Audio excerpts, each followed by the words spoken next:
The first blue card does not have a name, but would like to come to speak to the board about my graduation ceremony, a student.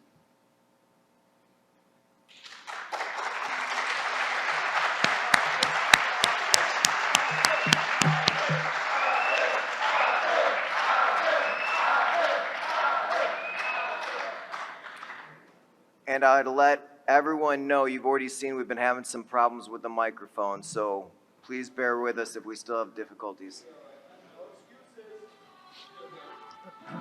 I'm here on behalf of Hatem Jaylan. I'm here to have him walk up in front of everybody and graduate in front of Dearborn Public Schools, something that you guys should have allowed him to do. Hatem, please come up.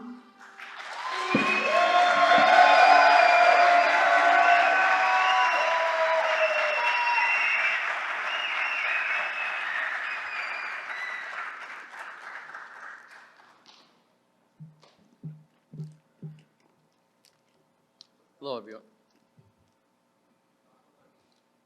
Hello, everyone. My name is Hatem, and I want to thank you for giving me a chance to talk today. I am here to share my story, a story that changed my life and left me devastated and broken. I stand before you as a former Dearborn School student that faced adversity, but I worked my hardest to be a good student, maintaining a 3.7 GPA while also working full-time to help support myself and my family. I have never gotten in trouble and walked the straight path since I stepped into Edsel Ford. But then picture this, my graduation day, the day I'd been dreaming of. Instead of walking across the stage with pride, I was at home, wearing the cap and gown that I never saw a light of day. All the joy and celebration that should have filled that day were replaced with silence and disappointment. And why? All because I missed a rehearsal.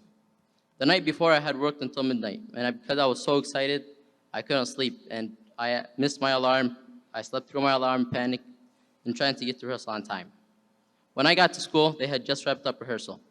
I spoke with 2 assistant principals, my counselor, the parent agent, multiple staff members, and they all directed me to the principal saying she had the final say. I found the principal and tried to explain myself. And what happened is I got nothing in return, not even a single minute to explain myself. The punishment was harsh and didn't fit what I did. I have worked my entire life to get to this moment, and in one sentence, she took that away from me. My uncle tried to come in and talk to her, but that also didn't work. I acknowledge I messed up, but did I deserve to get something I worked 4 years for to be taken away? No, no one does. To the principal, you are an educator. You are supposed to help guide me, not punish me and shut me out. Where is your compassion, your heart? Where is your empathy? I worked my entire life for this under circumstances most kids my age wouldn't survive. You have no idea the things I had to overcome. But I'm not here just to talk about the past. I am here to ask for change. I want our policies to understand as well as discipline. I want educators to be advocates for their students. I want our education system to encourage growth and understanding, not just enforce rules. I hope we can review our disciplinary practices. This board and our superintendent need to make sure that our punishments fit the mistakes. Let's remember that we're working with young people who are still learning. That day, you did not just teach me a lesson about being punctual. You taught me that the world is a cruel place if you don't have your parents. You taught me that the world is unfair. If you have no one to advocate for you, you taught me that if I follow the chain of command, no person's decision can change my life forever. These are not lessons a kid should have learned so young. That day, you did not teach me any useful lessons. Instead, you broke my spirit, and I hope you carry that and remember that for the rest of your life, just like I will carry this for the rest of mine. Thank you.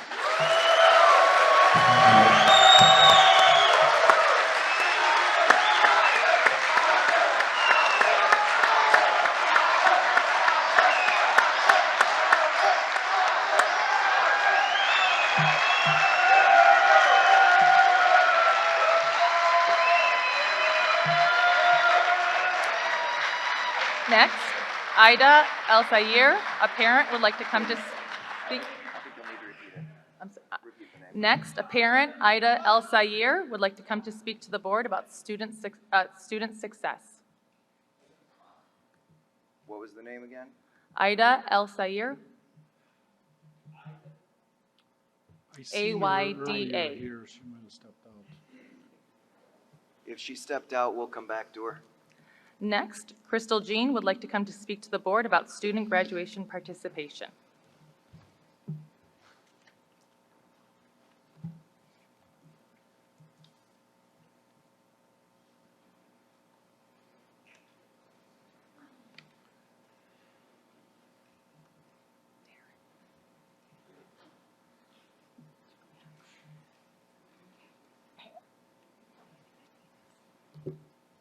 Good evening. I came here to address, one, for the graduation, and two, no, I can't say names, but Mr. Baydoun. He deserves his job back. And the reason why this young gentleman, my son, and many more that are still in Etzel, he's the heart and soul of this school. These boys look up to him as a mentor, as a father figure, uncle figure, and a friend. He puts students first.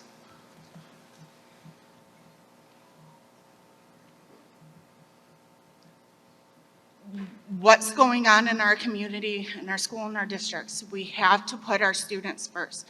And this is the reason why. Because stuff like this should never happen. You take away the good staff, the mentors, the voice of reason, then who do they have? They don't have anyone. Baydoun deserves his job back. My son, who's a graduate, I know what coaches are to these boys. They're there when they're down, and they pick them up. They're there at the finish line cheering them on. They lose, they are still there, picking up our sons. Don't take our men away, because Etzel only has a few good men left, and one of them is now replaced.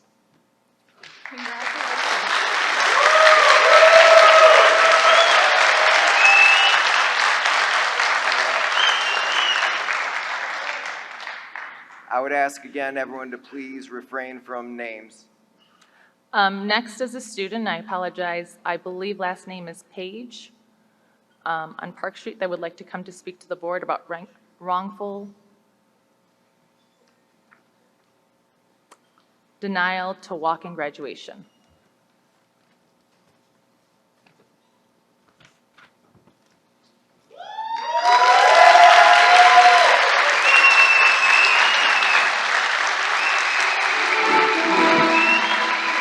I'm here to present Darren Page to allow him to walk and graduate in front of Dearborn Public Schools, something that you should have done.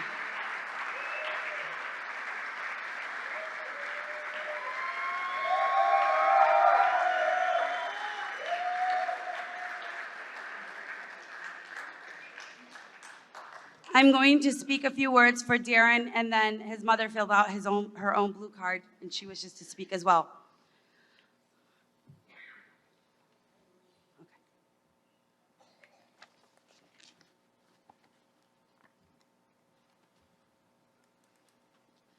I spoke 2 years ago about nepotism and corruption in the district. In that August board meeting, you had social workers, teachers, and current and former DPS staff telling you about the culture of toxicity and lack of accountability within the district.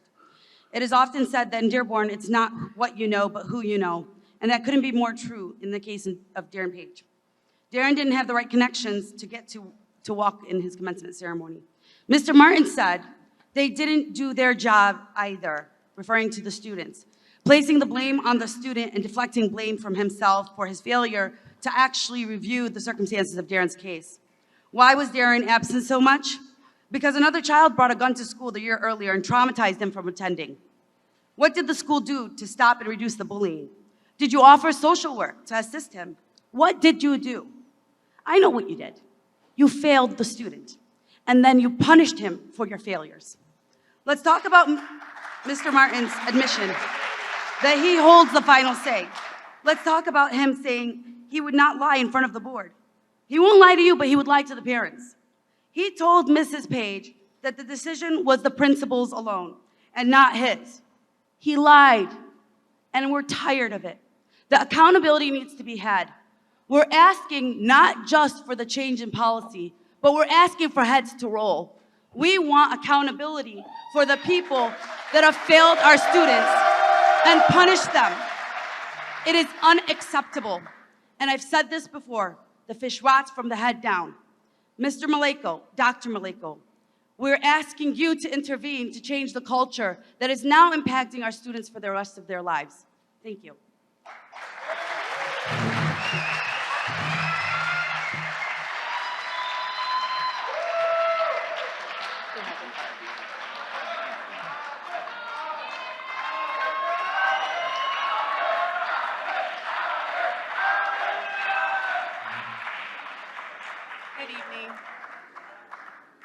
My name is Valerie Page. I am the mother of Darren Page. Please hold down your comments. I am the mother of Darren Page. Darren has been a product of Dearborn Public Schools since kindergarten. He has excelled in all of his classes and academics up until his junior year.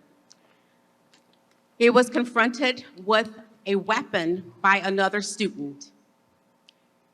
In the school, I had the student arrested.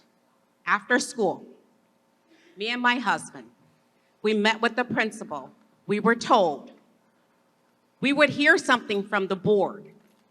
We heard nothing, absolutely nothing, only to send my son back to Dearborn High School and find out that the boy was out of juvenile and had returned back to Dearborn High School. This traumatized my son, my family. I was told, take my son to another school. Why should I have to leave? We are African American in Dearborn.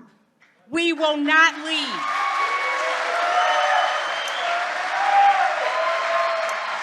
We have children in Dearborn Public Schools. We have businesses. We own properties. We are not leaving Dearborn.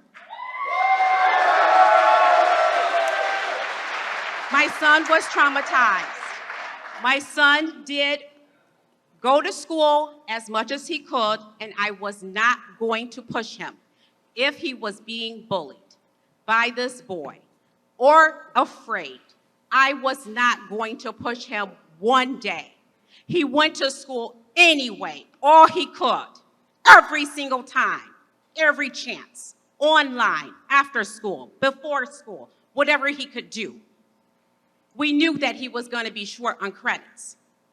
He was robbed of his graduation walk ceremony by 2 credits. I begged the board, I begged the teachers, I begged the principal, I begged the counselors. I got no help whatsoever. I am so upset with the district decision on the new policies. This needs to change, and it needs to change right now. I have my son in therapy. I have therapy, dropping him off to school every single morning.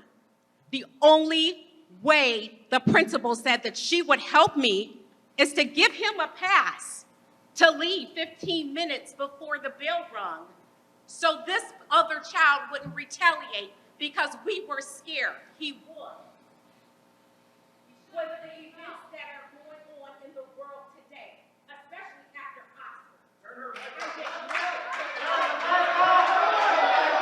The 3 minutes is up. The 3 minutes is up. Thank you for your comments.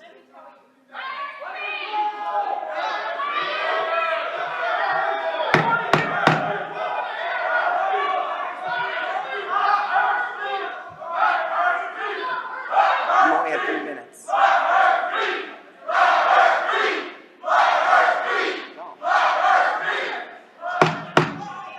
If we have to clear the room, we will do it. Each speaker has only 3 minutes. Ma'am, your time is up. I apologize. Your time is up. So I'm asking the board, I'm asking the district, policies need to change. Thank you. Next, community member.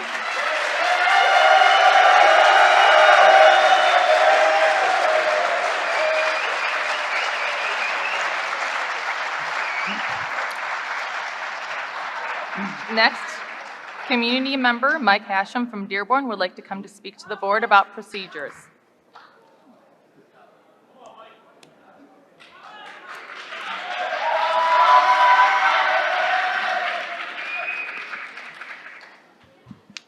Is my mic on? Perfect.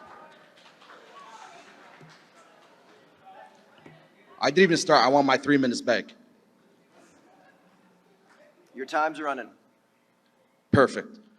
First of all, I want to thank Mr. Barry for being the voice of the voiceless, and Mr. Adil Mozib for having the courage to at least come out and say what needs to be said. Honestly, I've been up here multiple times. All I've been hearing is nonsense from this board. It's someone else's problem. It's not our problem. Well, whose problem is it? It's whose problem is it? Because Mr. Barry, last meeting I was in Lebanon, thousands of miles away watching Mr. Barry expose this whole board.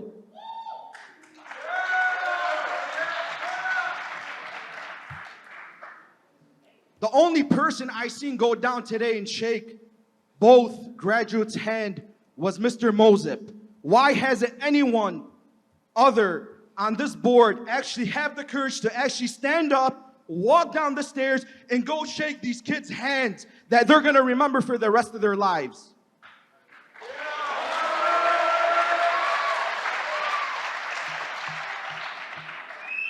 But you know what? I get it. I get it. It's the optics. You know, it's the optics, it's politics. You know, it's not our problem, it's the school's problem. Let's investigate later on. Okay, we're gonna investigate. But you know what? These kids are gonna remember for the rest of their lives that this body took their day away from them. And let me tell you something. When these kids grow up, become lawyers and doctors and professionals, do you think they're gonna come back to you guys and look at you as supporters? Absolutely not. They're gonna remember it till the grave.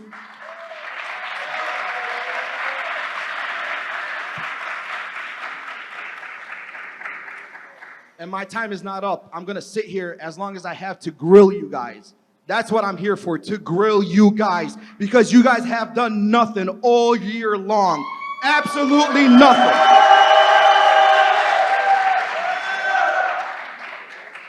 And to the principal of Edsel Ford and Dearborn High, don't you have the compassion and the mercy that's in your heart, that's in anyone's heart as a human, to actually have the courage and let the student walk? My brother just became a police officer. And let me tell you something, I went through the same story with my little brother because Dearborn Public Schools failed him, failed to understand him. And guess what? The kid went on and graduated to become a police officer. And guess what? He was top of his class.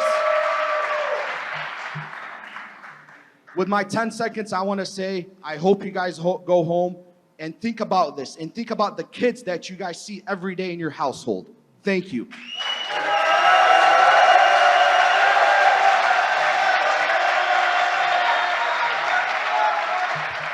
Next, Kathy Martin would like to come to speak to the board about educator retention.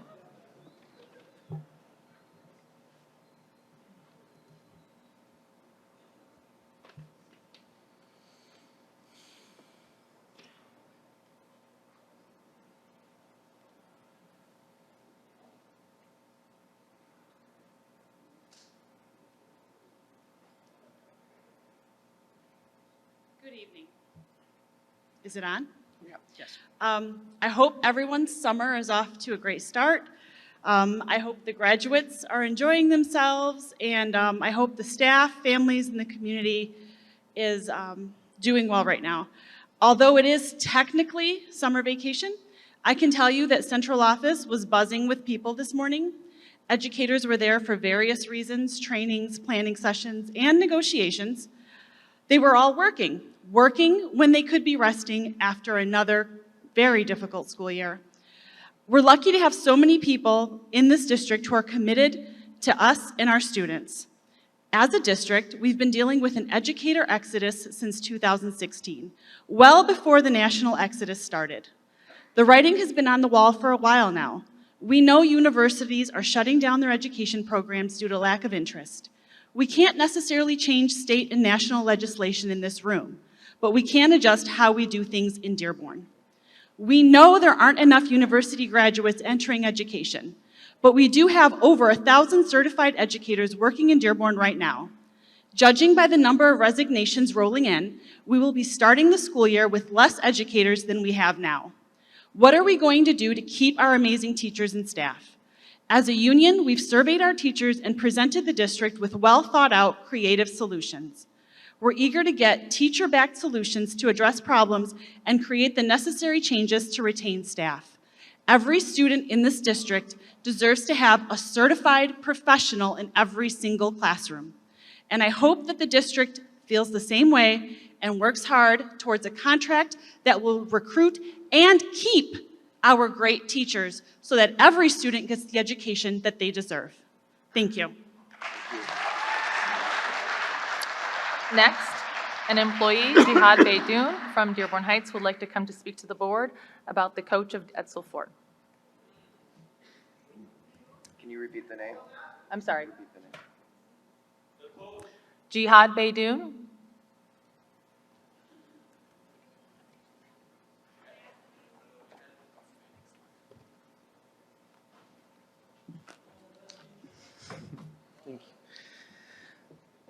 My name is Jihad Beydoun. I'm a chemistry teacher at Edsel Ford High School. I spent 4 years as the boys' freshman basketball coach and 4 years as the boys' assistant varsity basketball coach at Edsel Ford. And for the last 2 years, I've had the privilege of being the girls' head varsity basketball coach at Edsel Ford. 2 weeks ago, I resigned from my position as the girls' head varsity basketball coach at Edsel. I resigned from a position I loved, a position I thought I would hold for a very long time, due to the unjust treatment of Coach Abraham Beydoun. I felt like a failure because I was just beginning to build what I hoped to be a bright and wonderful program that empowered the young women of our city. But I could not bring myself to coach at a school where one of the most beloved individuals in our city, let alone my father, was treated with such disrespect and disdain. Now, I won't share with you the stories of Coach Beydoun's achievements or the positive impact he's had on our youth in the city. You'll hear that from the mouths of others. Instead, as an educator and as someone intimately close to the situation, I want to shed some light on the travesty of justice that transpired. These are the facts. Coach Beydoun was fired from a position he held for 27 years. He was fired from the position by an athletic director 3 months on the job who did not attend more than 5 minutes of a single practice. Coach Beydoun was given an unjust and unfair evaluation, which I read myself. In response, Coach Beydoun drafted a 13-page rebuttal and 30 pages of artifacts in support of his defense. He hand-delivered copies to the athletic director and principal. The very next day, he was fired over email. There was no sit-down to discuss the rebuttal. There was no thank you for his 27 years of service or celebration for all he did for our kids. No. He was kicked to the curb like yesterday's garbage and had to watch as email after email was sent out about a newly opened coaching position at Edsel Ford. My father had to suffer through the embarrassment of students and staff, members of the community asking him if he retired or if he was leaving Edsel. That broke him. How could he tell them no? That he wasn't leaving on his own accord, that he was fired over email after dedicating his whole life to the school and program. This decision must be investigated and the findings must be shared with the community, as this cannot stand. I urge the coaches in this district to be on alert, as this decision reeks of corruption that could be happening at their schools, if not happened already. Additionally, I urge our wonderful union to add safeguards for our coaches in the coming contract to keep this from ever happening again. No coach should be fired from a job just because. Coaches are just as important as teachers in positively shaping the lives of our youth. As an educator, it is my duty to stand up in the face of injustice. As a son, it's my duty to stand up to the unjust treatment of my father. And as a member of the community, it is my duty to bring to light the wrongdoings happening in our own backyard. I hope justice will prevail. Thank you.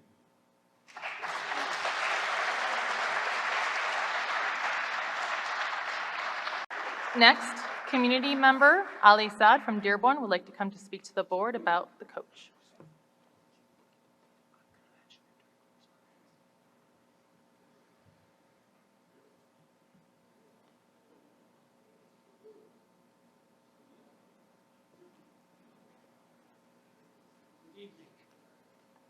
A young man, an immigrant, not a troublemaker, no known bad habits, a 3.7 grade average. He works 30, 40 hours per week to help self-support himself and to help support family members who are housing, feeding, and caring for him. Self-contributions towards his own well-being. All good attributes and zero faults. unless you consider oversleeping because of his excitement of graduating the following morning a fault. These are characteristics that we want all our students to exemplify.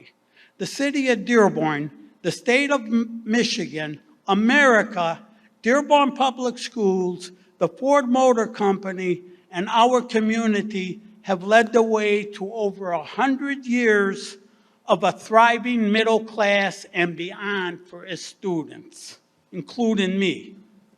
We are America's greatest continuous middle class on account of all of the aforementioned reasons. There's something for everyone and everyone for Dearborn. The kid deserved to walk and graduate. He did all of the right things. America could use another 1,000 Dearborn Michigans. They could use another 1,000 Dearborn public school systems, which are the best in the country, even if we're shortchanged in that we come in lacking, but boy, do we thrive. Our citizens are proof of it. Okay. And every city should rejoice in having thousands of kids like Hatham. God bless him and God bless us. We are special. Let's stay that way. Let's right the wrong. As for Juice, Mr. Beydoun, a man of the highest character who forsake material wealth for the love of children and their well-being, and gave his all to make our children better citizens with a brighter future over nearly three decades, I, for one, can't fathom why we'd want to let go of a winner. Surely we can come together for the sake of allowing Mr. Beydoun the opportunity to continue enriching our community and our children. His sacrifices should allow for that. I urge us to do all we can to retain Mr. Beydoun and see if we can hire another 1,000 Mr. and Mrs. Beydouns. We are blessed. Thank you. One last thing. I'm a product of the Dearborn school system.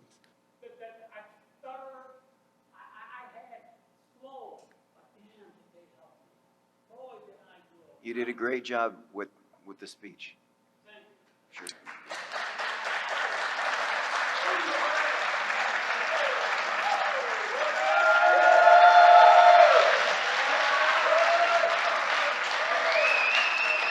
Next, community member Talal Turfi would like to come to speak to the board about Coach Beydoun. And Sorry to interrupt, but I was told there's going to be free pizza here.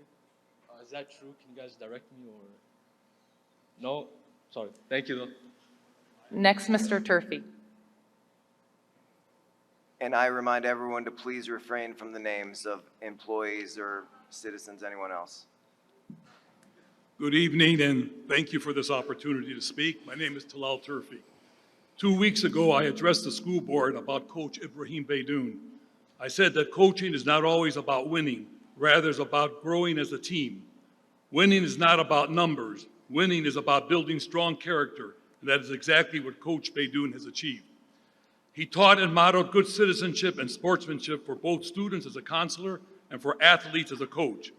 If he were not fired because of his lack to win more games, then why was he fired? Leadership is one of the most important traits for a coach to be successful. I touched upon Coach Beydoun's leadership, teamwork, and character skills that he instilled in his athletes in order to realize their potential, self-esteem, self-confidence, and emotional control. By bringing passion to the team, Coach Beydoun helped players understand that the coach is also on the same page. With great communication skills, Coach Beydoun was involved with his players, not only on the court, but also off the court, because he was not only a teacher of the game, but also of life. As a leader, Coach Beydoun gave it an all-out effort with hard work and discipline. As a leader, Coach Beydoun gave words of encouragement to his players in order to keep them positive. As a leader, when times were tough, Coach Beydoun would lead them through it. Before Coach Beydoun tried to lead and motivate his players, he evaluated his own playing level in order to model the values he wanted to pursue. As a coach, he improved his basketball leadership traits by evaluating his own character, commitment, communication style, self-discipline, and the ability to learn from mistakes. There is an old saying in Arabic, and I quote it just from the Quran. It's golden. You need to understand this. وَلَا تَلْبِسُوا الْحَقَّ بِالْبَاطِلِ وَتَكْتُمُوا الْحَقَّ وَأَنْتُمْ تَعْلَمُونَ. You cannot cover nor mix truth with falsehood, nor conceal the truth when you know what it is. As a young student from Yemen, from the high school that was not allowed to go to graduation, and with Coach Beydoun, they are the truth. Again, I repeat as I did 2 weeks ago, restore Ibrahim Beydoun as a coach and applaud him for the job he had already accomplished in developing athletes to embrace the importance of balancing the athletic mind with the athletic body with the athletic mind. I thank you for your time. Thank you. Next, community member Wissam Beydoun would like to come to speak to the board about Coach. Wissam Beydoun.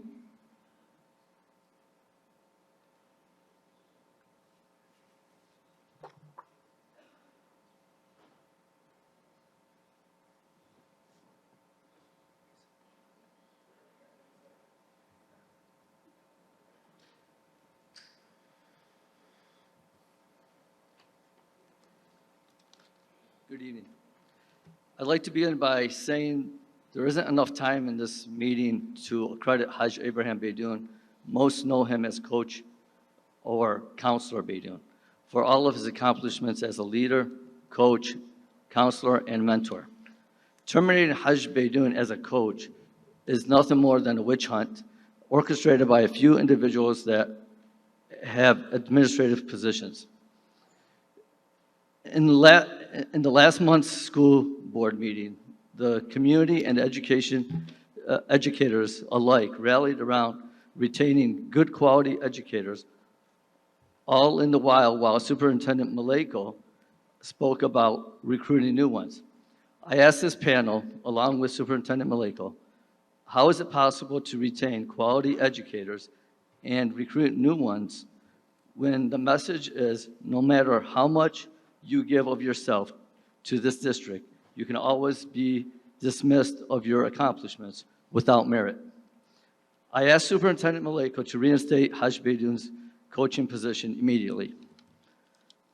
I'd like to remind this panel, along with the Superintendent Maleko, that when it comes to voting on bonds, we as a community do not forget who has wronged us, nor do we forget who has done the right thing. If you expect our community to rally around you, you need to rally around us, the community, and do what's right. Reinstate Coach Beydoun. Thank you. Next, Donovan Farrell from Southfield would like to come to speak to the board about Coach. Donovan?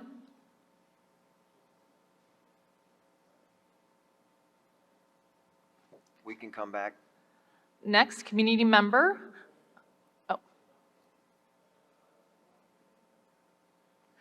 Next, Ahmed Rahal would like to come to speak to the board about Coach.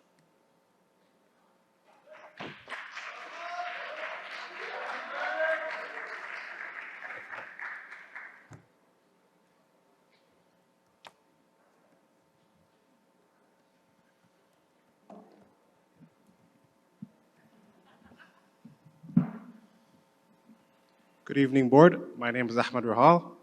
I graduated from this school in 2007. Most of the people you see back here were my classmates. The people that are a little bit older than me or younger than me, they were my neighbors because I grew up in the South End. In my time spent here at Edsel Ford, I learned something. I learned how to fight. Edsel Ford has always been, sorry to say this, looked at the least out of the 3 high schools. We're not as big as Fortson. We're not as fancy as Dearborn, so we've always had to fight. So here, today, I'd like to stand up and fight. This school district, the board points at the administration points at the board, somebody's always failing. But nobody is standing up to address these issues. In this last month, you guys have failed us several times. You've failed the students when it says students first right there, by not letting them walk. You've failed the educators by getting rid of some of the best ones and not replacing them with the people that need to be replaced. We want fairness, we want equity, we want transparency in the hiring process. We want to see who's making the calls. We want to see the people of the committee. We want to see how they're voting.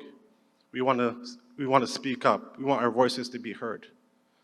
I came into this building today after being away for 16 years. I see all these flags. They don't represent the students here. The Arab community makes up about 60% of the students here. How many Yemeni flags do you see up there? How many Lebanese flags do you see up there? How many Palestinian flags do you see up there?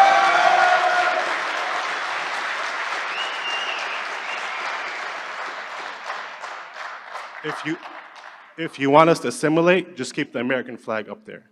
If you want us to be who we are, represent us. Thank you. Thank you.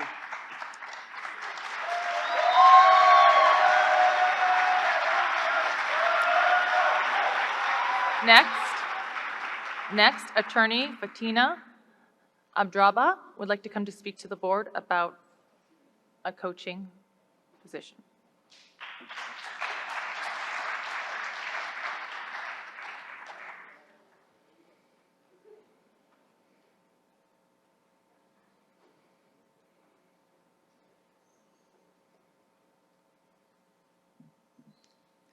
Good evening, everybody.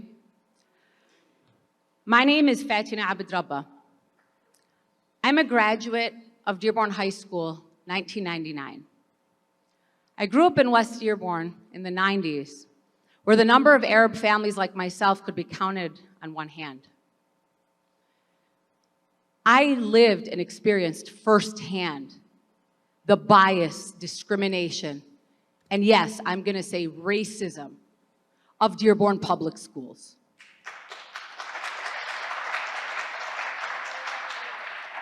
But it worked itself out, at least for me. It directly impacted my personal and professional choices, including having graduated from Harvard, spent 20 years as a community activist and social justice organizer. And I had the courage to give the commencement address at Dearborn High School in 1999, over 20 years ago, calling out the racism and the issues that we talked about in this very gathering tonight. I'm gonna cut to the chase. Cut to the chase. We only have a couple of minutes. We're calling for an immediate investigation and review into the varsity coach selection at Edsel Ford. Unlike the situation with the graduate, I don't want anybody up here to say, well, it's too late, we'll look into it. You can put a motion up before everybody tonight and at least ask for a review or an investigation. The facts don't lie. We know what happened. A committee that was a sham committee was created, does not reflect the community. It was ad hoc, and we know what that looks like. To call it even a committee or to call it transparent, I'm gonna call it a debacle, a dog and pony show.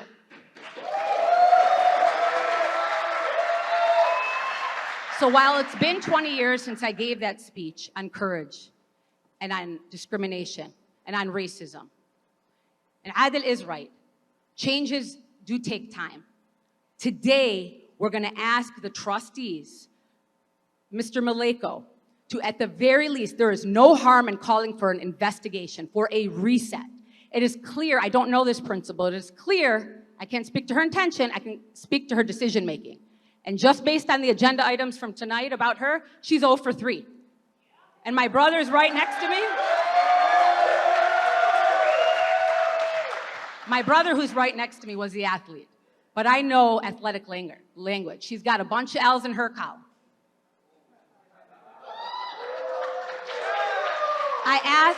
I ask that the process gets restarted, that the trustees or a number of you have the courage to present it today, that it gets voted on, pushed through. There's no harm, no foul. It's the off season for. Thank you for your time.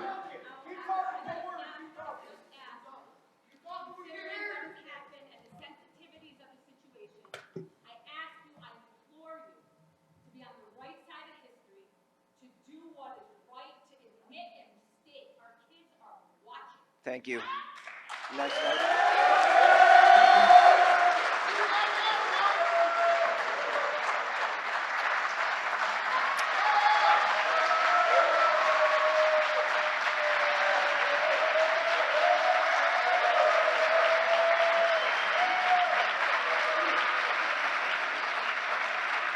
Next, a community member, Mohammed Aljami from Dearborn, would like to come to speak to the board about the coach.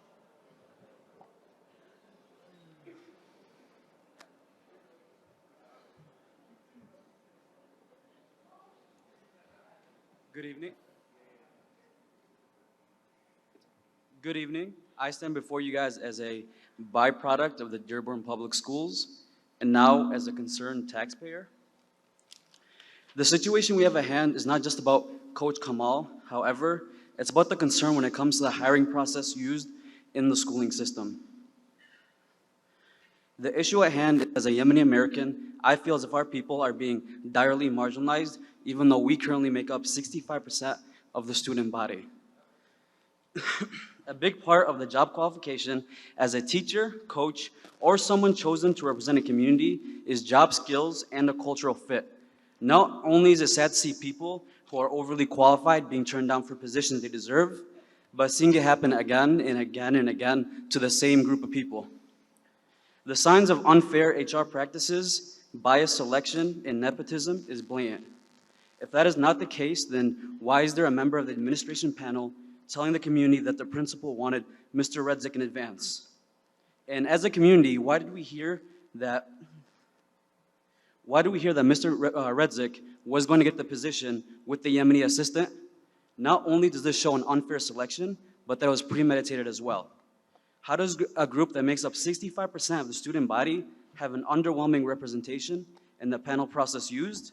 One would assume that if a panel is chosen to represent a community, that it would be from the community. Token responses and token positions won't be enough to pacify the community anymore, just for it to happen again. There is too much politics going on, and people aren't operating on what's best for the kids of this community, but they're operating what furthers their agenda the most. We stand before you as a united front, and we demand accountability at the highest level. We want an investigation done on the hiring process used in Etzel's schooling system.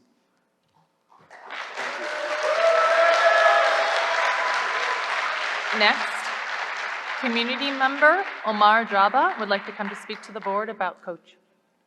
Can you repeat the name? Omar Adraba.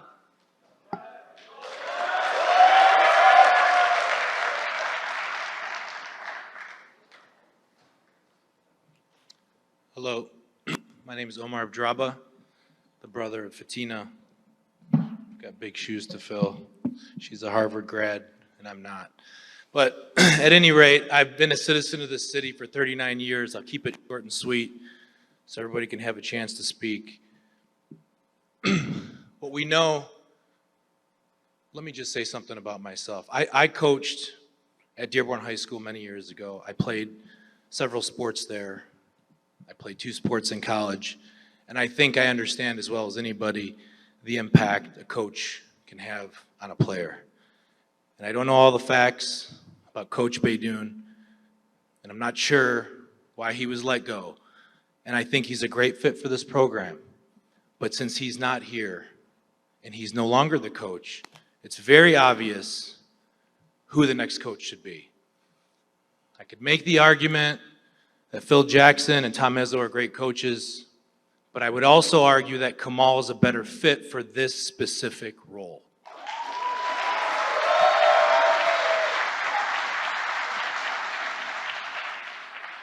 He embodies all of the Dearborn values.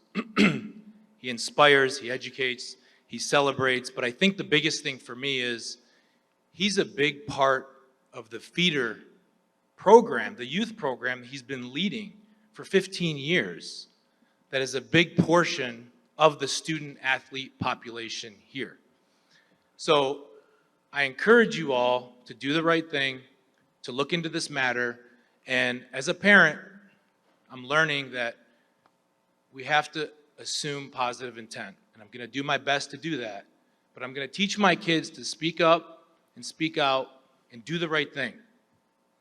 And you all should do the same. Thank you. Thank you.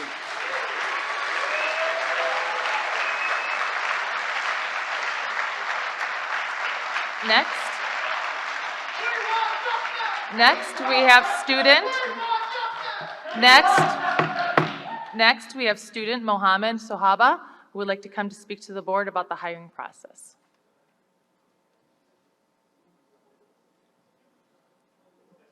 Mohammed Zuhaba from Dearborn. Go on to the next one. Next, Zad Aljami would like to come to speak to the board about hiring from Dearborn, community member.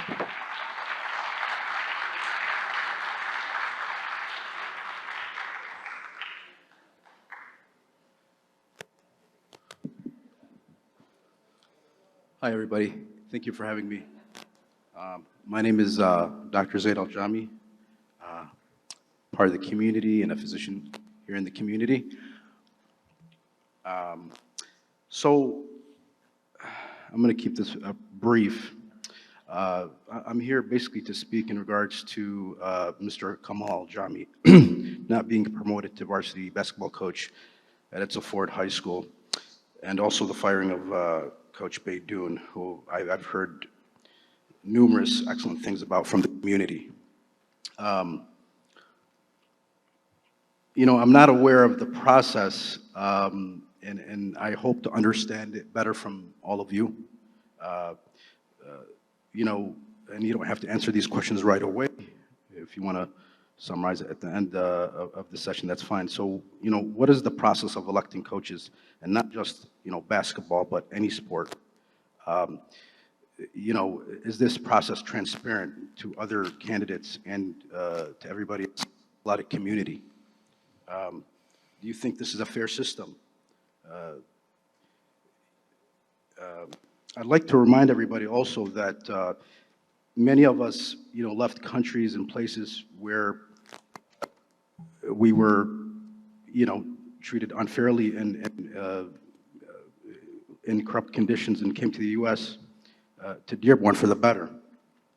Coming to the United States from a more fair opportunity to be successful, as well as demonstrate to the younger generation that hard work pays off, that if you work hard enough, your time will come. You know, I think this is what defines Coach Kamal and Coach Beydoun. I have confidence in our leadership and in our city officials, the leadership in the city that educated me and brought me to where I am today.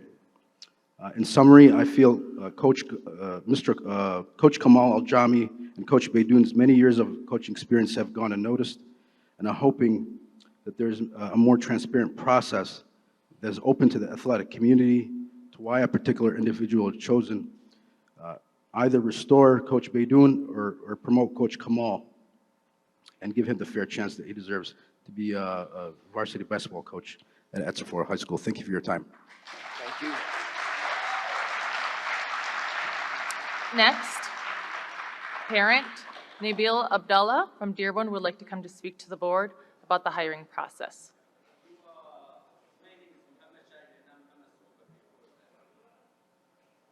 I can't.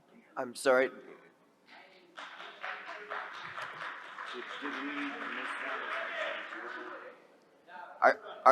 Are you saying that your name was called on 1 or 2 cards again? Oh, can you repeat your name? Okay, yes, I have your card. Thank you.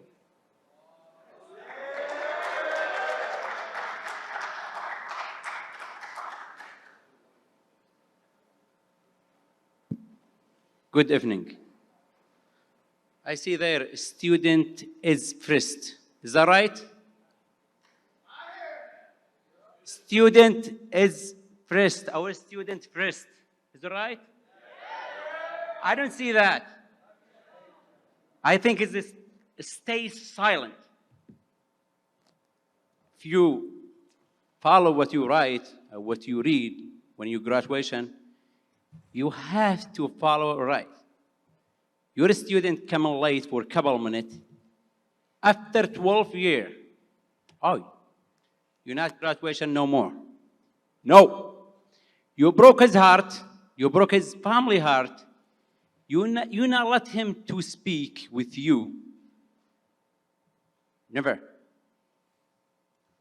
Please, follow what you write.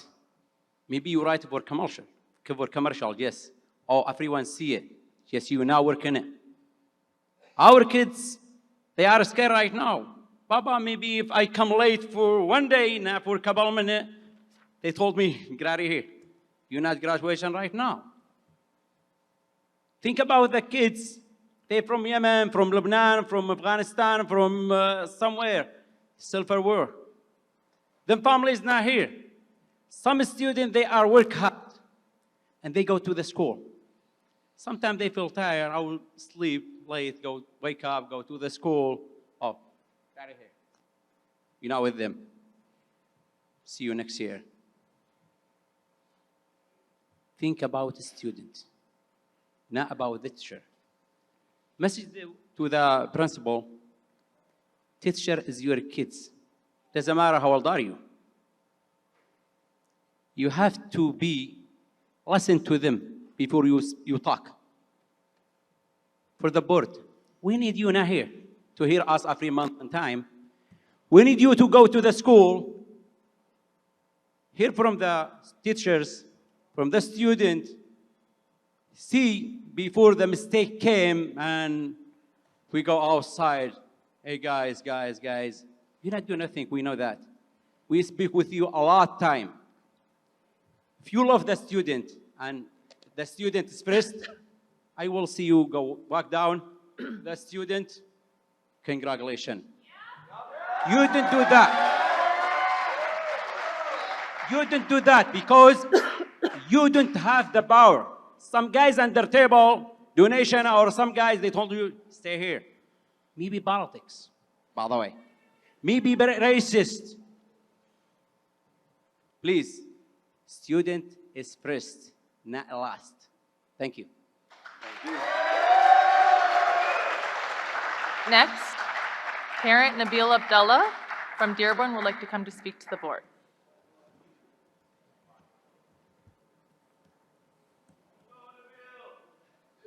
Good evening. Hello? Yeah, it's on. Thank you for having me here. And just real quick, I want to say thank you to Trustee Barry and Trustee Adil for your kind words for the community. And, you know, about the hiring process that we have here at Etzel, it does not reflect the people of this community. I graduated from Etzel. I played basketball for Hajj Beydoun, one of the best people you could be around, impeccable reputation. Kamal's another great guy, yet both of them are out. Doesn't make sense to us. And another thing, I just want to remind my community and everybody up there, we will remember all of this when it's time for a bond vote and when it's time for count day. This is not going to end. We will come for you guys. And to the current principal, we will be joining all the PTAs, and we have woken up and we're here, and this is not the last you're going to hear from us. Thank you. Thank you. Next, parent Dr. Adip Mozip from Dearborn would like to come to speak to the board about marginalization of Yemeni American students and staff at DPS.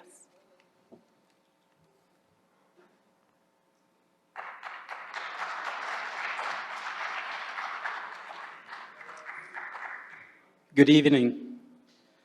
The Yemeni community and a lot of minoritized communities within Dearborn Public Schools have been marginalized for years inside these schools. While our community has been the main source of enrollment growth, which is translated to financial sustainability and strengths for these districts, our community and students and staff continue to face unfair treatment by the administration of this district and continue to face a board of no action. What we have witnessed so far in the last few years is this district that refused to acknowledge this community rights and fair treatments and give it its equal representation. Why does every issue has to be fought all the way through to the board? Why every position needs to be lobbied, need to be brought in, and need to be investigated that involve Yemeni Americans? Why Yemeni Americans' qualifications don't stand alone by themselves in front of this administration? Why these staff members, when they go out, they become stars and leader of their districts? Ask yourself why. The double standards that was created by this school has created two school systems, unequal and divided, and need to be stopped. Something is wrong in this district. We've been asking you for many months and years to fix it, and we have not get anything in return. Many examples. Secretary position at Etzel Ford, fought for 2 years to get a secretary that can translate to parents in front of the school. Parent liaisons. I sat in a room where the district was already decided who will go where the night before, and that was in writing and to you. Leadership positions, from assistant principals through executive directors, have to be fought over and over again. Students' experience and in football or soccer or graduations. Yemeni American staff continue to struggle in face of mistreatments and discriminations. Someone like Kamal, who is devoted 13 years in the school, would not give a chance to be a head coach. Why? Why he would not get a chance to? Ask yourself why. Why he would not get a chance to be a head coach in this school while he devoted 13 years. And when an executive director position last year came in and someone from the outside community was Channel 7 year of educator, did not get a good review because we value district experience. Now when it's a time to value that district experience, you touch it out. Why?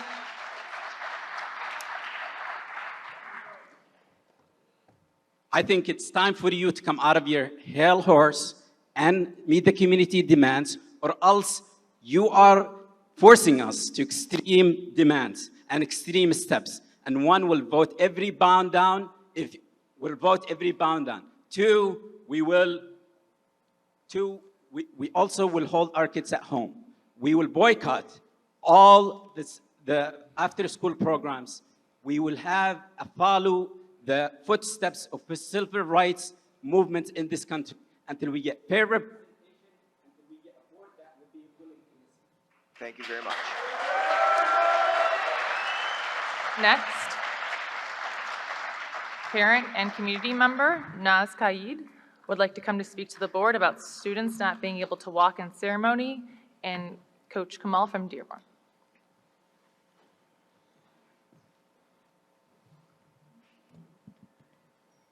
Is it on? I stand before you today as an advocate for one of our own. One of our own who has dedicated his entire career to the success of this district, to the prosperity of our students, and to the betterment of the community. This person is Kamal Al-Jami. Kamal Al-Jami has been a pillar of this community for years. He's mentored countless students, guided them towards success both on and off the field. He's worked tirelessly to ensure that the program runs smoothly, that the students are well supported, and that the team is a successful representation of our district. Yet despite his unwavering dedication, Kamal has been passed up for the varsity head coach position. Kamal has shown nothing but love and devotion to this program, and by overlooking him for the coaching position, you're doing him a great disservice. But this is not just about Kamal. This is about doing what is right for our students and our community. Kamal is an outstanding role model for our students. He embodies the kind of leadership, dedication, and hard work that we want to instill in our children. By refusing to give him the recognition and opportunities that he deserves, we're failing our students. The hiring process is made up of a panel which is comprised of parents, students, and administrators. The parents panel only has one parent out of the 5 parents from our community. The student panel only has 2 students of the 7 students from our community. And the administrators panel only has 1 administrator out of the 5 administrators from our community. One of those members of this panel is the school principal. As a member of the administrative panel, this school principal holds a significant amount of power and influence over important decisions such as who will be chosen as varsity coach or who participates in a graduation ceremony. I urge those in leadership positions to fulfill the responsibilities as leaders and mentors to act with fairness, impartiality, and empathy. It is important to note that the lack of representation from our community can contribute to bias and inequity in the selection process. We must prioritize fairness and equity in all aspects of the hiring process and ensure that that diverse perspectives and voices are represented. This is the same principle that denied Hatem Jalan, an outstanding student, the honor of participating in the graduation ceremony when he missed rehearsal due to work exhaustion from the night before. Hatem has shown incredible resilience and dedication to his education, despite working over 30 hours a week to support himself and his family, and he's maintained a 3.7 grade point average. It's clear that the school principal has displayed a lack of empathy and leadership qualities in her handling of this situation. As the principal, it is her responsibility to act as a leader and mentor to the students, especially during important moments like graduation. Thank you for your comments. Next card, please. Next, community member, Naji. Next, Naji Almadheji would like to come to speak to the board about hiring process.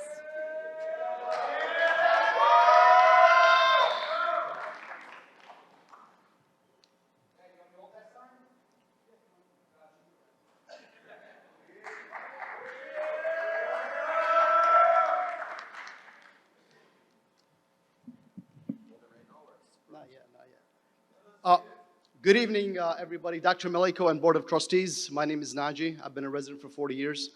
When I graduated out of college, one of my first jobs was actually working with General Motors, where we designed a brand new vehicle. And my first trip to the chief engineer's office, I remember that day very clearly. He had a large desk. In the front of his desk, he had a plaque. And the plaque read, "In God we trust. All others bring data." So I want to bring some data to you tonight, inshallah. Go ahead. So, it took me about an hour on a Saturday evening, but I did a little bit of research to try to understand how many Yemeni Americans are actually in our Dearborn public schools. Now, I don't know what the actual number is, but I came up with 35%. Okay, some people are saying it's much higher than that. So what I then did next is, I asked myself, okay, we're talking about processes, we're talking about this and that and the process. I said, okay, in our public schools, in our high schools, we have how many varsity coaches? How many of them are Yemeni American? The answer is 0. Then we talk about principals in our high schools. How many Yemeni American principals do we have? The answer is 0. So take a look at this graph. 3.7% of all of the leadership positions in the city, based on principals and varsity head coaches, is Yemeni American. And we're almost 35–40% of the population. Now, one of the reasons why I love America is because, of course, of our Bill of Rights and our Constitution, but it's the basic value of fairness. And I want to ask Dr. Maleko specifically, do you think, sir, this is a fair representation of the district and Yemeni Americans in our district? I want to ask the audience, please, does anybody think this is a fair representation of Yemeni Americans in the city of Dearborn public schools? Does anyone think this is fair? Raise your hand if you think it's fair. Do any of you think that this is fair? This is my question to you guys. So what I'm asking you is something very simple. I want a motion tonight to investigate this head coaching job at Edsel Ford and exactly what the heck happened. That's number one. And then number two, we want, by the way, a full and an honest review of what happened. And then number two, I want an answer. Why do we have a graph like this? Aren't you the leadership that we need to hold accountable? So we need to understand why this is going on, and we need answers. And believe me, guys, talk is very cheap. I can talk here all night, but we need action. Action is Thank you. Next, parent Jamal Akjami from Dearborn would like to come to speak to the board.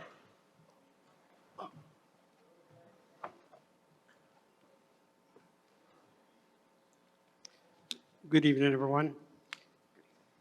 First of all, I want to thank Adil Mazhab and Hussein Berry and Dr. Maleko for being available to the community when we need them. I reached Mr. Thorpe, and I did not even get a reply. And shame on you for not being responsive to us. but I'm here to speak on behalf of Kamal Al-Jahmi and to use the basketball analogy with regard to the coaching position. We gave you an easy layup and you missed it. Kamal was an easy layup for you, and he should have got the job.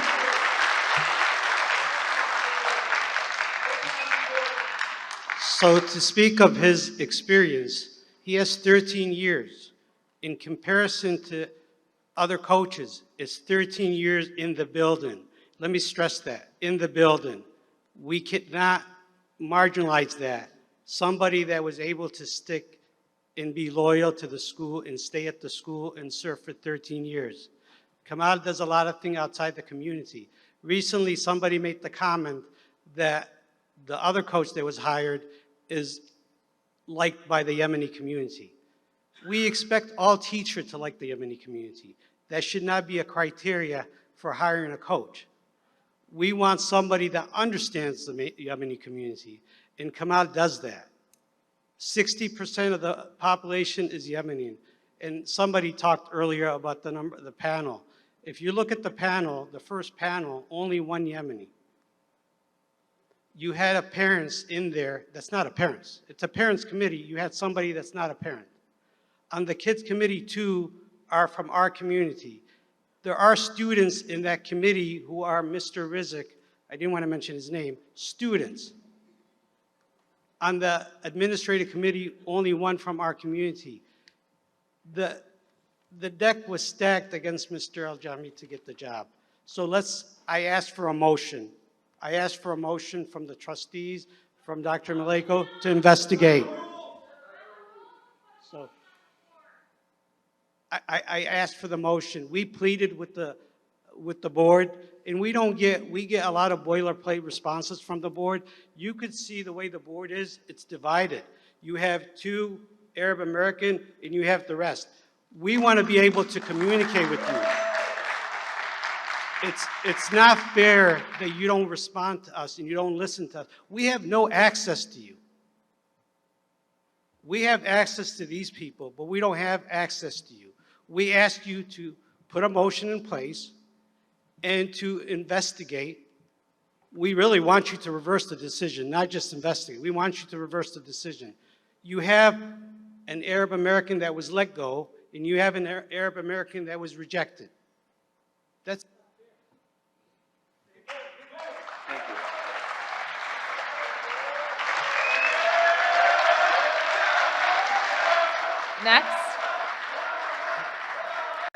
Next, parent Mona Morawi would like to come to speak to the board about representation from Dearborn.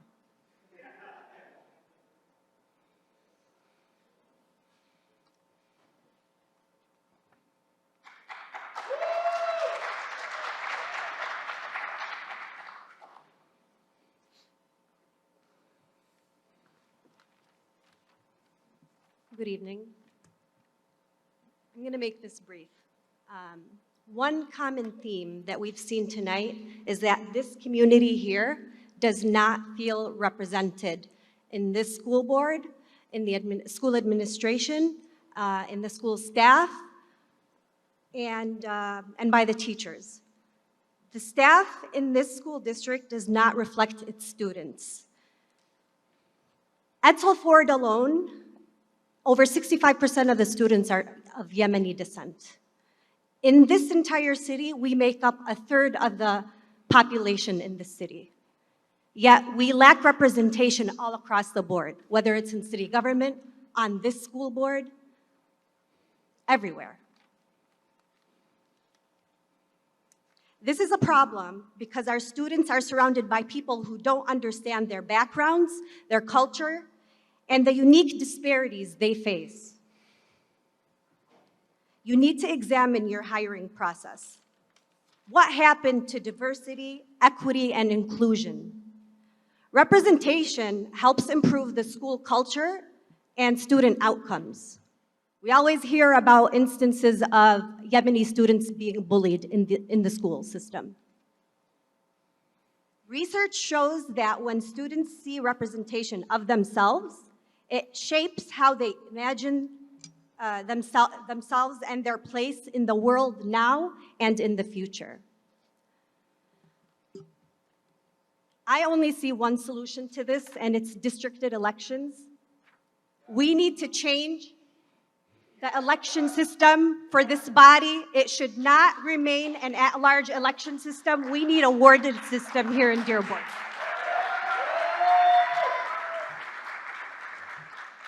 So that our community is able to be represented adequately and appropriately. 50% of Dearborn, almost 50% of Dearborn is Arab. This body right here should at least be 50% Arab to reflect this community here. We need change.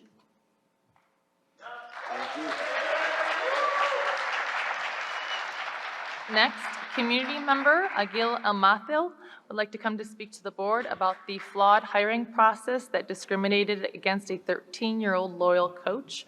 Eltzil's own Kamal was not given a fair chance as the principal's decision for the next coach was premeditated.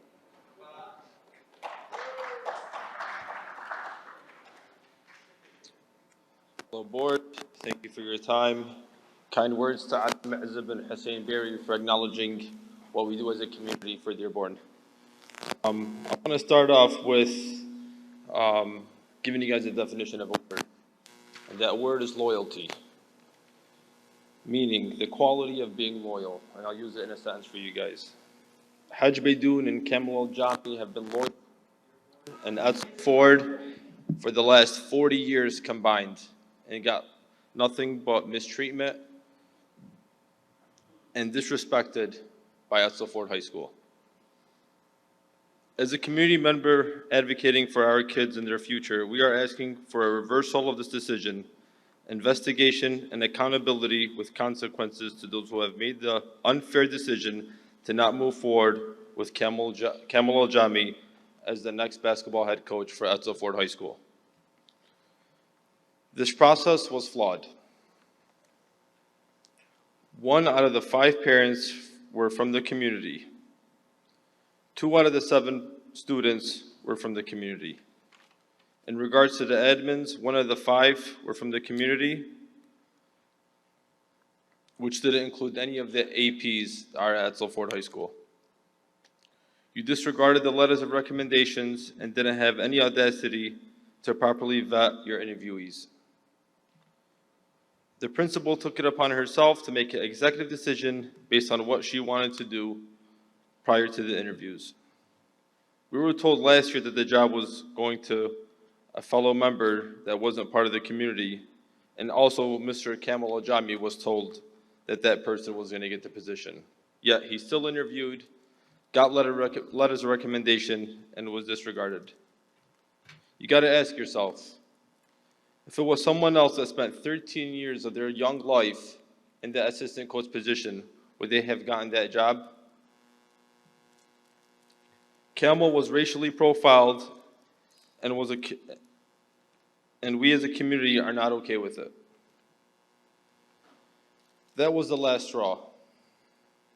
The straw that broke the camel's back. And that camel was Coach Aljami. We want justice for Kamal. We want Kamal for our coach. There is a vote coming up for a $30 million budget. We're all aware of it. The community is aware of it. How can we trust you guys with $30 million if we can't trust you guys for making a no-brainer decision in Kamal Aljami?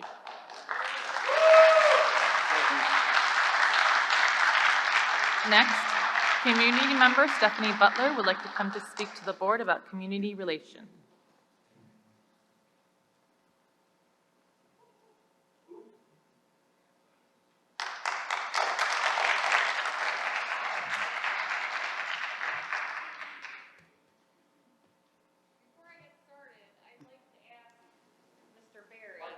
Would you suspend the rules and put a motion on the floor right now, because that's what the community is asking for, to do a vote on having an investigation into the hiring and firing. Please. Legally allowed to suspend the rules and make a motion, put a motion on the floor right now, and let's vote on it right now.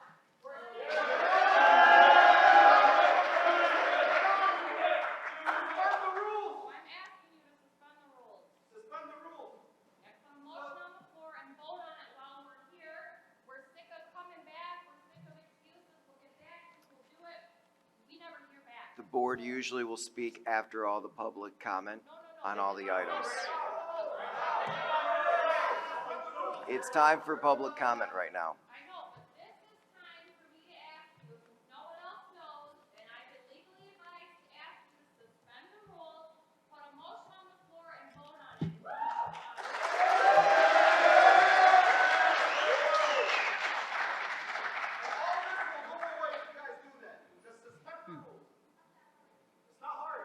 Legal, and that's the legal. Well, I didn't want him to start my time.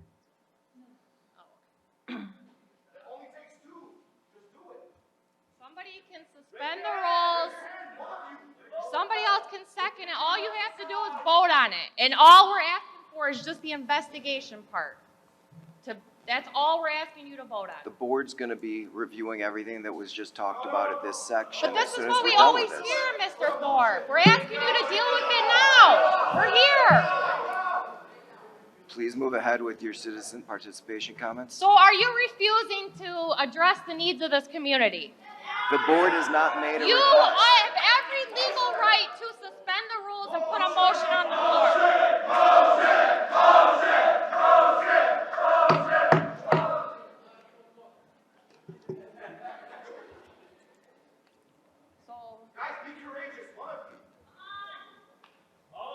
Just a simple motion. Just ask for an investigation. That's it. That's all we're asking for. Make a quick comment. Just a quick comment. Quick comment. Yes.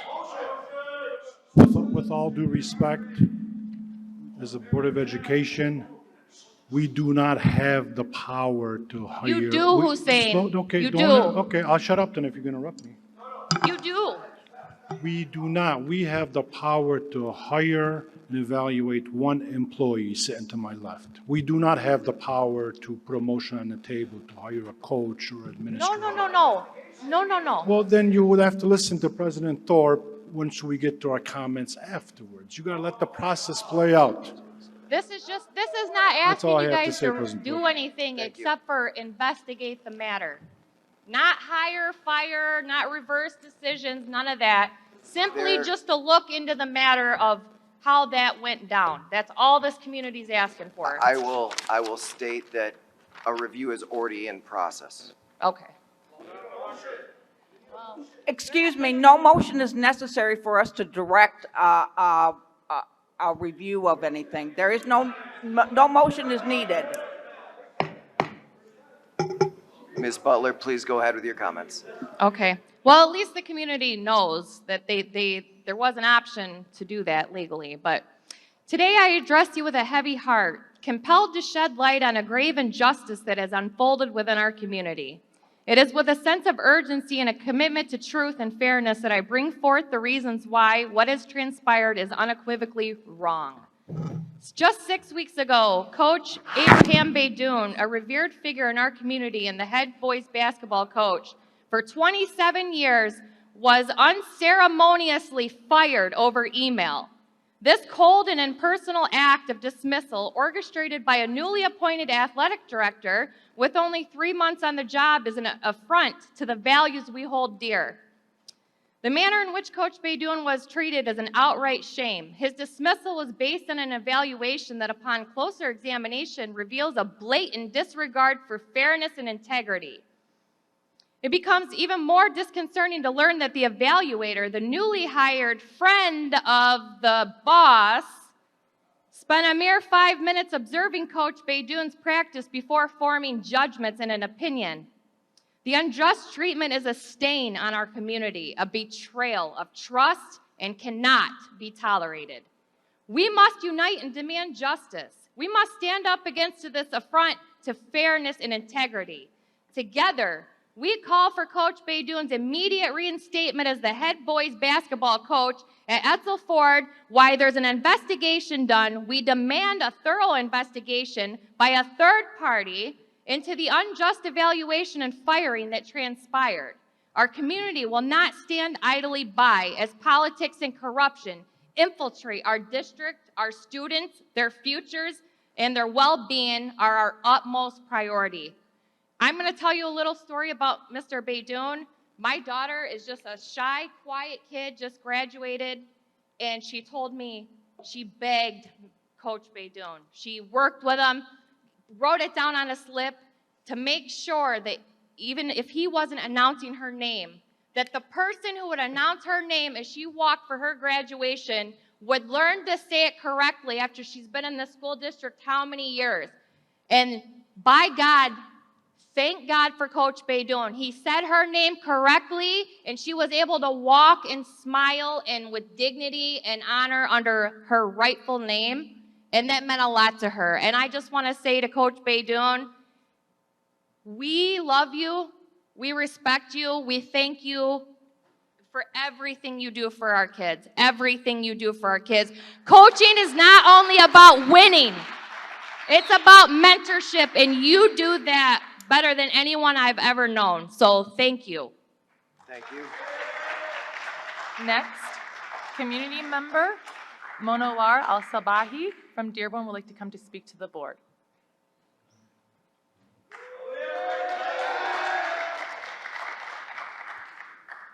Hello. Hello. My name is Faisal Ali, and I stand here on behalf of my cousin Hatem, who was wrongfully denied the right to participate in his graduation. My cousin, having no parents in this country, called me to inform me that he wasn't being allowed to participate in his graduation because he woke up late and missed the rehearsal. And he wanted me to advocate on his behalf. I arrived at Edsel Ford High School hoping to discuss the circumstances with the principal and perhaps persuade her to reconsider her decision. However, when I spoke with the staff members in the office and asked for their assistance, their response was uniform. Sorry, we can't do anything. It's the principal's decision. It was at that moment when I realized the building was being run as dictatorship. And the staff at this building don't work as a team. It was very telling that although all of them would have been fine with him participating, they were powerless.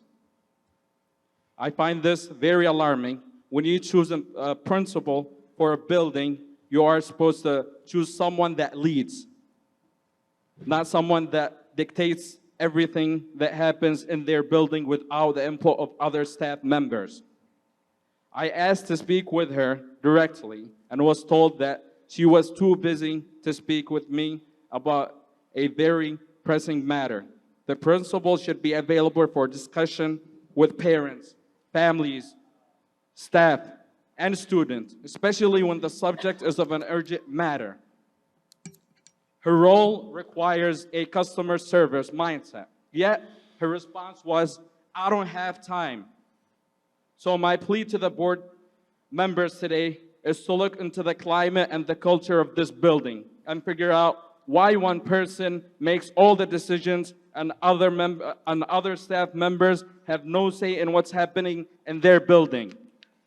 Why has there been such high turnover since the principal was placed in her roles in regards to staff?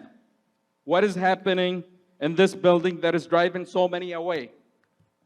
Perhaps the principal needs to approach her decision-making from a different point of view. I don't want to question her ability to lead. However, I do want her to learn from this situation and lead with compassion rather than lead with an iron fist. Her approach benefits absolutely no one, and in the long run hurts the students of the school. Thank you. Thank you. Next, community member Mohammed Shagaza from Dearborn would like to come to speak to the board.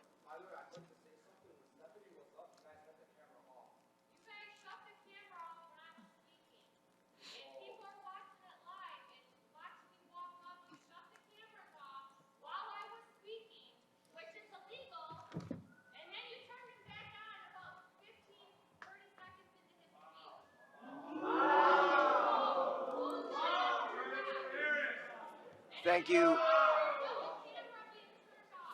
Thank you for pointing that out. We're not aware always what's going on that camera. Next part. Next, community member Mohammed Shagaza. Next, Mohammed Shagaza. What was the name? Mohammed. Next, community member Bashal Ali would like to come to speak to the board about teamwork in school administration. Community member Falsell from Dearborn. Next, Rawan Ali and her father.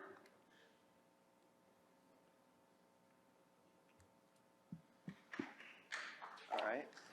Next, Samra Lukman from Dearborn would like to come to speak to the board about disparities.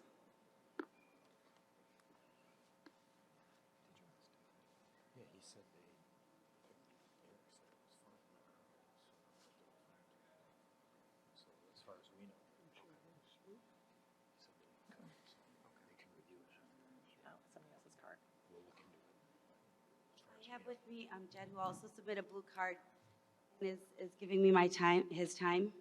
Can you say that one more time? What was I the said name? I have with me Jed, who also submitted his blue card and is giving me his time. So I wanted to start by thanking Jim Thorpe, Hussein Berry, and Adel for coming to today's mock ceremony. And I wanted to ensure that everybody knew my support for Red for Ed.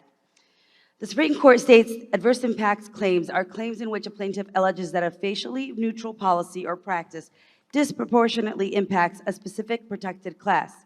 An example of this would be for, let's say an employer creates a policy where committees are created to hire personnel, but it results in the inequitable representation and the exclusion of a protected class of people time after time. At first glance, I did not oppose the hiring of the current head coach under the assumption that the hiring process was adequately representative of the community. However, upon digging further, I found that there was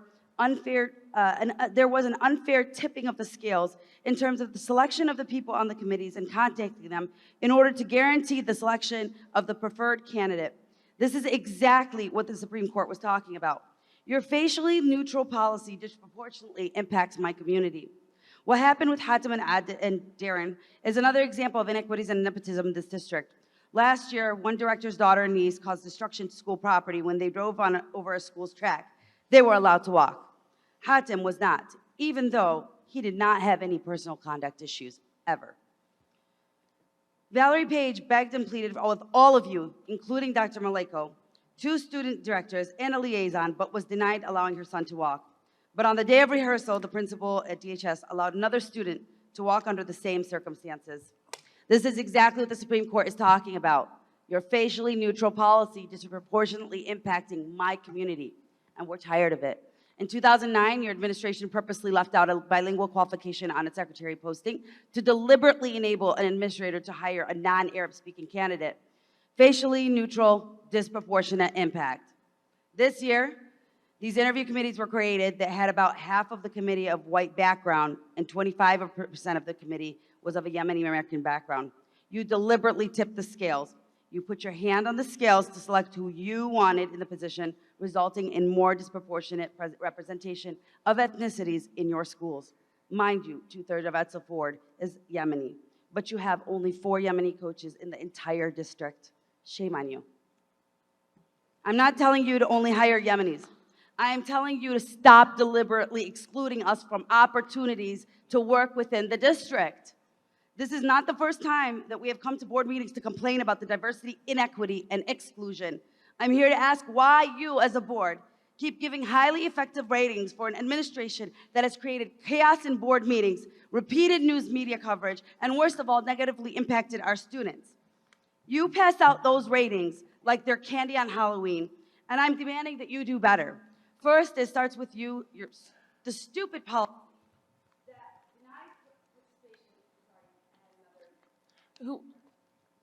You had 2 cards? What is the name again? Yes.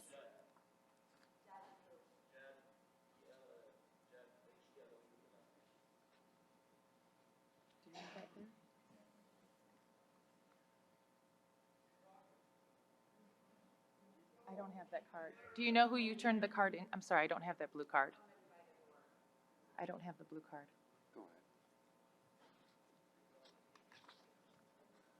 Yeah. All right, Ms. Lookman, the microphone's on.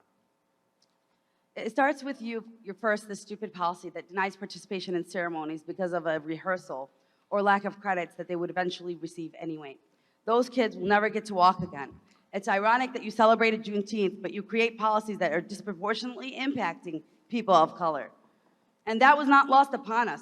We saw the color of the students that didn't get to walk. Kids that sat out on those commencement when they deserved to walk. The punishment of not receiving a diploma is enough for kids who have not earned those credits. Second, your evaluations need to be more reflective of the taxpayers and parents and students that you purport to represent. We, the people, do not agree with your BS ratings. You are not there to rubber stamp everything that comes to your desk. You are there to hold people accountable. Do your job as a board. Third, accountability needs to be had. I understand mistakes were made, and we have empathy enough to not call for the principal's termination, but a realignment needs to be done to place a more empathetic administrator into Edsel Ford. The head of HR applied to leave the district. Bro, leave already. Hola. She has allowed corruption in the hiring processes, failed to hold people accountable, and has been the root of the majority of this community's issues. And you as a board need to rectify the coaching issue by instating a coach that the community has been promised for years, KFC. Fourth, your so-called apology on Facebook rings hollow. There was no admission of wrongdoing, no I'm sorry, no we apologize. In fact, you insinuated that the student lied, just like you blamed the students for absences when Mr. Martin got up here. Learn from the Philadelphia School District. Be adults and say, we made a mistake and we're owning up to it. I invited the superintendent to the mock ceremony to hand the kid his diploma, and he refused. How sad. I was the one that requested that another event be held in August celebrating these kids. It wasn't the district's doing. I'm not just a mother or a product of DPS. I'm now a social justice activist, self-proclaimed and proud. And I promise you, I will leave no stone unturned to hold this district accountable, whether it be an EEO complaint, an OCR complaint, or more civil lawsuits, or opposing every single bond issue going forward. Or if I have to organize absences on every single count day from now until eternity, until you start holding people accountable and fix the HR improprieties that have caused hundreds of people to turn out, we will continue to organize and fight the system from the outside in. And as a reminder, your actions have divided this community. It isn't the parents and the activists that have done that. It's you by giving privilege and preference to some races and ethnicities over others. My name is Samra Luqman. I will be a thorn in your side until you start holding people accountable. Thank you. Thank you. Next, community member Obad Mari from Dearborn would like to come to speak to the board about hiring process, student denied graduation. Obad? Okay.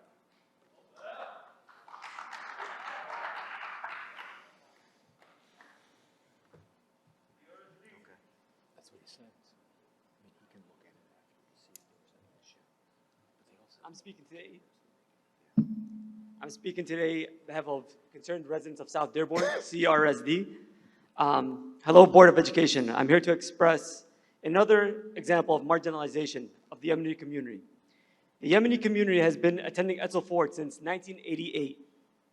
Since then, we have had 2 Gulf Wars, a black president, the invention of the internet, electric cars, and exploring the possibility of life on Mars.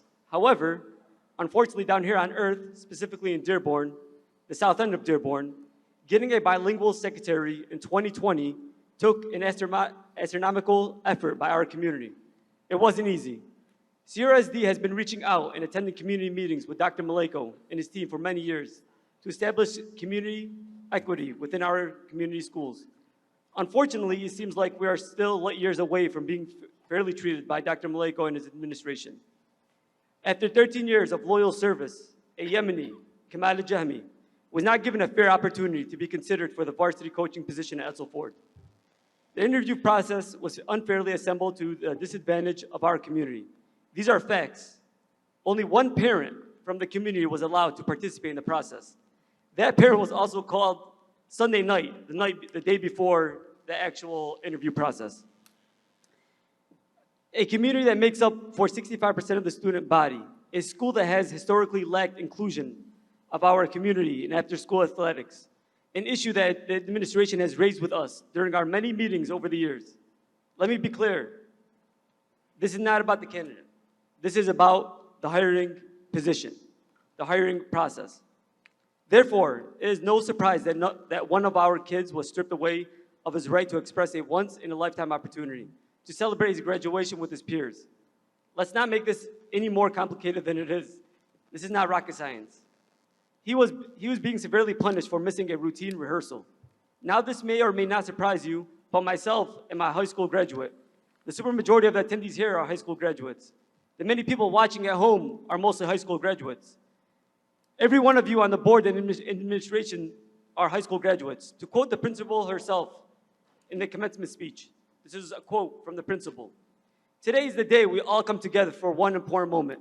The moment one's name is called and recognized for the academic accomplishments for the last 4 years at Edsel Ford High School. One may ask, why is this such a profound moment in one's life? The answer is simple. This is the moment that defines all of your trials and tribulations, coming from the principal herself. We all know that missing a trivial routine rehearsal is no grounds for prohibiting a student from participating in a profound moment in one's life. But she was right about that, being a moment that will define Hatham's trial and tribulations of his 4 years at Edsel Ford. He will forever look back at this moment and know he did not let you deny him. Thank you very much for your comments. Next card, please. Community member Donovan Farrell.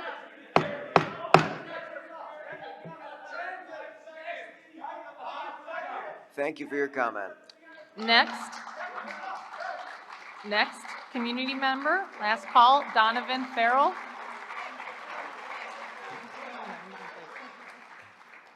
Donovan?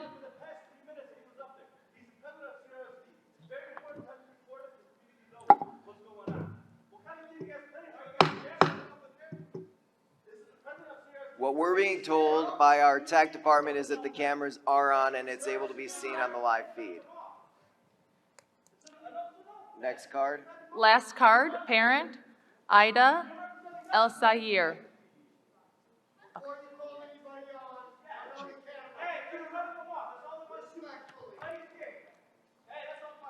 Next, those were the blue cards for those who wanted to speak in person. These are the blue cards for those that did not want to speak but want their thoughts to be read out loud. Community member Musa from Dearborn does not want to speak. It's due time for DPS to invest in cultural competence and DEI training for admin and staff. There's a mass exodus of teachers from our district. At Edsel alone, 5 teachers and more this summer are leaving due to toxic work environment, discrimination, and harassment led by the principal. Stop protecting bad apples. It is time for them to be fired. Next, Munif Mauri from Dearborn. We are sick of long-term subs instead of certified teachers. Teachers are leaving and our kids suffer. Pay our teachers, we need them, and you have the money. Next, parent, Mol Azdo. Where is the diversity? People lie, numbers don't. K is the clear-cut choice in my opinion. Next, parent, Hamad A. Over 60% of Yemeni students, but only one Yemeni American parent is part of the interview process. Was this a mistake?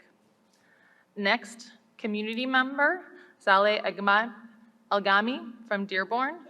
Kay is a wonderful and amazing community member. We would love his support and Edsel Ford as coach. Next, student, I think they selected student, parent, and community member and employee, so I don't think that's correct. But Joey Algami, he deserves the best and what is asked for by the people in the community for all the hard work he put in the last 13 years. Parent, Abdullah Ali from Dearborn. I would like to know how and why they ignore what happened with these students. Next, Saeed Alwati from Dearborn. Hiring process needs to be fair and search committee members need to reflect the student body. No name. Decision was racially motivated. Next, community member Abraham Zara. We need a justice process. Next, community member Khalil Algami. Justice for coach that has been coming for 13 years. I'm sorry, that has been coaching for 13 years. Next employee, Hussein Ali from Dearborn.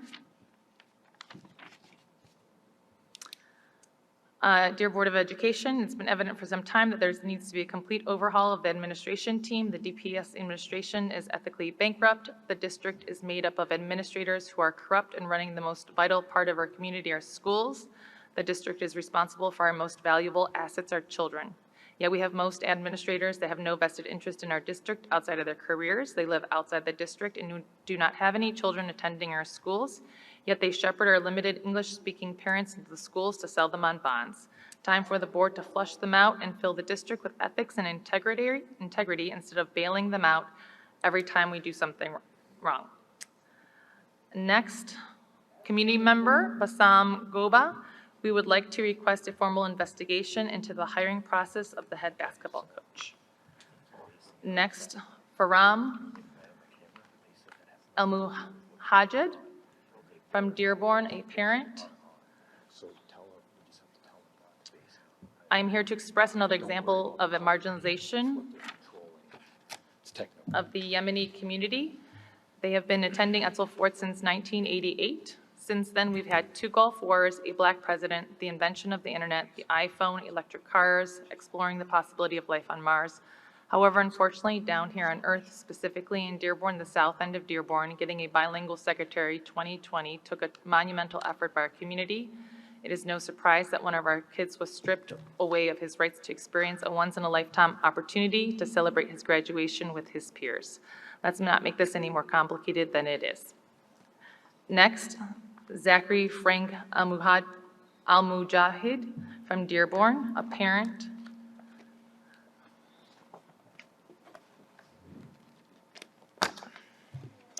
Our schools are on fire. Abuse of power, racism, nepotism, and favoritism has run rampant in our schools. Our city will soon suffer because of the failures of our schools, which are the heart of our great city. Schools are the foundation of all cities. We drive property values, reduce crime, and affect our children's future. We all have a vested interest in seeing our schools run effectively. Currently, we have many teachers leaving the district. Walk into any random school or ask parents of children who are in Dearborn schools. Substitute teachers who are unqualified to teach are in the building for weeks and months at a time. It is also not lost upon us that you continue to hire our unrepresentative of the community and taxpayers that you are beholden to. Next, Jacob Abdul, student from Dearborn. The turmoil in our schools is the product of a superintendent who lacks true leadership skills. It seems that for a Yemeni student to be excluded from graduation for such a bogus reason highlights the poor decision. Who are these administrators that you are crowning as our youth leaders? Shameful. We have seen Dearborn Heights Board of Education reinstate a principal and suspend their superintendent. You, as the board overseeing the district, have the power to make these changes. Do your job. Next, Ishmael Aljami, a parent. This goes to the coaching position at Etzel. Our students and teachers work so hard to get these kids to cross this once-in-a-lifetime finish line, only for someone to tell them they cannot cross with their family and friends.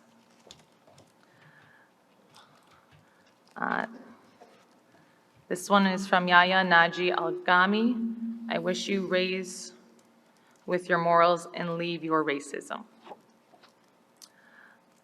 Talal Yaha.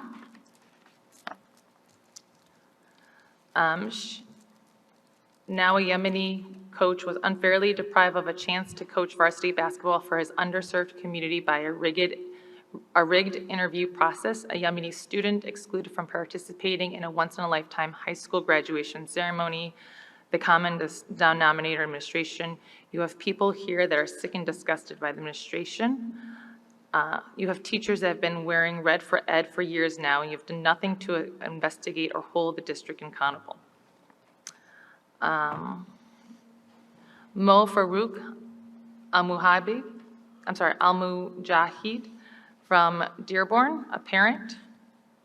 The years of systematic marginalization of the Yemeni community have taken a toll on our community in the South End, East End, and Dearborn as a whole. The culture of Edsel Ford High School is having a negative impact on our students' self-esteem. All children should feel valued and have self-worth. Unfortunately, the recent events of a well-deserving Yemeni coach being passed over for a varsity coaching position and a graduate student with a 3.6 GPA without any behavioral issues in his first 4 years in high school, not allowed to walk, are the latest examples of racism of our administration in the Dearborn Public Schools. Saddam Mohammed, a parent and a community member, also speaks about the graduation was a right of the student when he completed his prerequisite credit hours for high school, the arbitrary denial of a Yemeni candidate that dedicated 13 years of service, and the denial of a student to enjoy the fruit of his labor because of a missed rehearsal screams of an abuse of power by an administrator. The lack of empathy shocks the conscious. Trustee Watts? 2 more. Let's call for the extension right now, though. I'll make a motion to extend the meeting by 15 minutes. Support. Motion by trustee McDonald, support by trustee Barry. Can I have a roll call, please? Trustee Barry? Yes. Trustee D'Ambrosio? Yes. Trustee McDonald? Yes. Trustee Moses? Yes. Trustee Petrikov? Yes. Trustee Watts? Yes. President Thorpe? Yes. Please continue. Faraz Al-Saka, a community member. There's nothing on there. Apologies. And the last one, Mohammed Khalid, decision on coach.